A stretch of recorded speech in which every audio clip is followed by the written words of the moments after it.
मेरा सवाल हसन भाई से है कि मुझे अपनी सवाल से पहले थोड़ी-सी तमहीद बाँधनी पड़ेगी कि वो एक साहिब हैं जो खुद को मुल्हिद ही कह रहे हो क्योंकि वो खुद को इसी आइडेंटिफ़िकेशन के साथ आते हैं। तो वो बार-बार मैंने उनकी ज़ुबान एक बार-बार एक एतराज़ उस्ताद कामली साहब पर करते हैं कि कुछ प्रोग्राम वो उनके साथ कर रही थी। तो मैं इस वाक़ये की पहले तस्दीक या तरदीद हसन भाई से करना चाह रहा हूँ।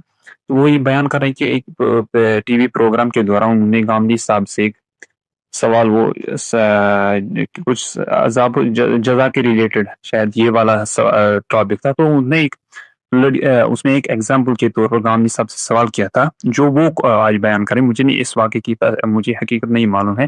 वो बयान करें, मैंने गांधी साहब से सवाल किया कि अगर एक लड़की कुछ लिबास पहन के उसका रेप किसी ने किया है तो उसके उसको अल्लाह ताला फिर आखिरत में क्या उसके साथ मामला किया है, उसको उसके बदले मतलब अल्लाह तो चाह सकता, अल्लाह तो इस पर कादिर था कि वो उसको रोक दे, लेकिन उसको आखिरत में क्या मिलेगा उसके बदले, क्योंकि उसको तो इज्जत से तो उसकी जा चुकी है। तो गांधी साहब ने जवाब दिया कि अल्लाह उसको राजी होके इतना खुश करेगा कि वो भूल जाएगी।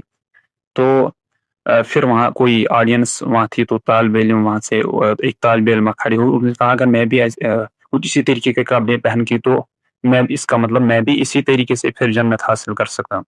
तो वो कहने लगे, वो जो साहिब मुलिद है वो कह रहे हैं कि गांधी साहब इस पे फिर शो छोड़ के गुस्से से चले गए। उसने शो ही छोड़ दिया और वो फिर कभी उस शो में ही आए नहीं, वो चले गए।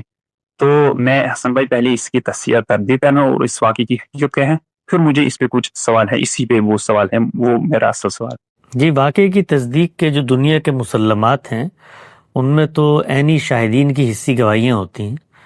तो जो साहब भी इस तरह के दावे कर रहे हैं उनसे गवाही तलब करनी चाहिए। अल्लाह के पैगंबर ने कहा है इन्नल बैयनत अलल मुद्दई, कि जो दावा करता है दलील देना उसके ज़िम्मे है। तो गामदी साहब हों या दुनिया का कोई भी फ़र्द हो, उससे किसी वाक़ये के मुतल्लिक बात करने के लिए आप ज़ुबान खोलते हैं तो आपने दलाइल लेकर आने हैं। वो आखिर शो होता होगा तो वहाँ पर और लोग भी होते होंगे, उसका कोई प्रोड्यूसर भी होता होगा, वो किसी चैनल के स्टूडियो में होगा तो उसका कमला भी होता होगा, कोई कैमरामैन भी होते होंगे।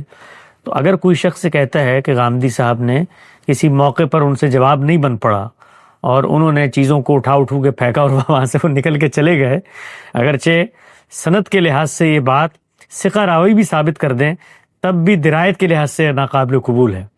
क्योंकि जिन गामदी साहब को दुनिया जानती है उन्होंने कभी ज़िंदगी में इस तरह का रवैया अपनाया हो तो उसके लिए कोई नज़ायर और शवाहिद पेश करने पड़ेंगे। लेकिन अगर कोई अपने आप को रुस्वा करने के लिए इस तरह की चीज़ें बयान करता है तो वो शवाहिद लेकर आए, बयान लेकर आए कि फ़लाँ आदमी ये है और वो है। और दूसरी बात ये है कि आप एक इस्तदलाल पेश कर रहे हैं कि भाई मेरा एक सवाल है उस पर मुझे ये जवाब, तो इस्तदलाल पे बात करें ना। उस इस्तदलाल में रंग भरने के लिए ये जो कहानियाँ सुनाई जाती हैं, मैं भी इस कहानी को इस काबिल भी नहीं समझता कि इसकी तरदीद करूं, लेकिन सिर्फ एक मिनट के लिए बताना चाहता हूं कि कहानी जोड़ी क्यों जाती है। भाई इस्तदलाल पे आप बात करें। जिस तरह आपने सवाल पूछा कि किसी बच्ची के साथ रेप होगा तो गांधी साहब ने उसका जवाब दिया, दूसरे शख्स ने सवाल किया, तो ये इस्तदलाल क्या है? यानी उस पर आप दीन का कोई नुक्ता नज़र जानना चाहते हैं तो उस पर पूछें, बात करें। ये जो तस्वीर खींची जाती है कि उसके बाद जवाब नहीं था, उसके बाद शिकस्त हो गई और फलां उठ के चला गया और ये हो गया, ये असल में ये बताता है कि इल्मी तौर पर तबादला ख्याल ज़ेर बहस नहीं है, फतो शिकस्त ज़ेर बहस है। तो आप फतो शिकस्त के इस रवैये में बताते हैं कि फलां आदमी जीत गया। मैं तो सीधी सी बात करता हूँ, अगर आप मुझसे सवालात पूछें, अभी इस्तदलाल जो इनका असल सवाल है वो आप अपना सवाल बनाकर मुझसे पूछें, मुझे उसका जवाब नहीं आएगा तो मैं कहूँगा भी मैं अल्लाह की किताब में आके गौर व फिक्र करता हूँ, मुझे क्या ज़रूरत है? मतलब मैं क्यों उठ के जाऊँ? मैं अगर खालिक के मुकदमे को दुरुस्त समझता हूँ तो उसको दुरुस्त समझ के बयान करूँगा, और जिस वक्त मुझे उसमें कोई खला या झोल नजर आएगा तो अपने ऊपर गौर व फिक्र करूँगा, आपकी बात गौर व फिक्र से सुनूंगा, जाके इस्तदलाल का दोबारा जायजा लूँगा और फिर दोबारा आ जाऊँगा अपनी बात करने के लिए। तो ये इस तरह की चीज़ें जो हैं ये तारीख के कूड़ादान में डालने के लिए पैदा की जाती हैं। लोग इस तरह के किस्से कहानियाँ बैठ के गढ़ते हैं, और इंसानों का मामला ये है कि वो मुल्हिदीन हो तो उनकी अखलाकियात तो क्या होंगी, खुद दीनी अखलाकियात को मानने वाले लोग रसूलुल्लाह के नाम पर इस तरह की चीज़ें गढ़ के ले आते हैं। तो ये इंसानियत का मुश्तरक मर्ज़ है, ये सदियों से चला आ रहा है। तो इसको तो मैं नाकाबिल तबसरा समझता हूँ। इस्तदलाल जो ज़ेर बहस है वो आप मुतय्यन सवाल की सूरत में मेरे सामने रखें, मैं जो मेरे इल्म में बात होगी मैं उसका जवाब दे दूंगा। جی حسن بھائی، مجھے اصل میں نا اس پہ اب اپنی نصیحت کے لیے ایک سوال ہے، وہ یہ ہے کہ مجھے وہ تو خیر وہ کامنٹ کر رہے ہیں کہ وہی اس کا پروگرام کے ہوسٹ تھے، ان کی کچھ سیل وہاں سے نکالا گیا، مجھے نہیں پتا. خیر مجھے اس پہ سوال ہے حسن بھائی کہ ہم دین کے اعتبار سے کس حد تک کسی کی بات ہمیں سننی چاہیے، یا اس کو کس حد تک ہمیں برداشت کرنا چاہیے کہ اگر وہ اسی طریقے سے کچھ مطلب چاہے اللہ کے خلاف وہ ایسی باتیں کرتے، یا اللہ کے پیغمبر علیہ السلام کے مبارک ان پاک ہستیوں کے بارے میں ایسا کچھ، کس حد تک ہمیں کسی کی بات سننی چاہیے، اور کہاں تک ہمیں دین پھر جہاں سے ہمیں دین رکاوٹ کرتا ہے کہ بس اب وہاں سے اٹھے بہتر ہے، کہ اس حد تک ہمیں دین کس کا ہے؟ اللہ کا. وہ جس اللہ کا دین ہے، جس حد تک اس نے بات سننے کی اجازت دی ہے اپنے آپ کو، اسی حد تک اس کے ماننے والے بھی گزریں گے. یعنی اللہ اگر فوراً آ کر ایسے لوگوں کو نہیں پکڑتا تو اس کا مطلب یہ ہے نا کہ اس نے مہلت دی ہے دنیا میں ایسے لوگوں کو. تو جس کا دین ہے اس نے اتنی مہلت کہ اس کے تو اس دین کو ماننے والے ہیں نا. ہم اس رب سے زیادہ آگے بڑھ کے اس کے دین کے لیے ان سے مہلت کیسے چھین سکتے ہیں؟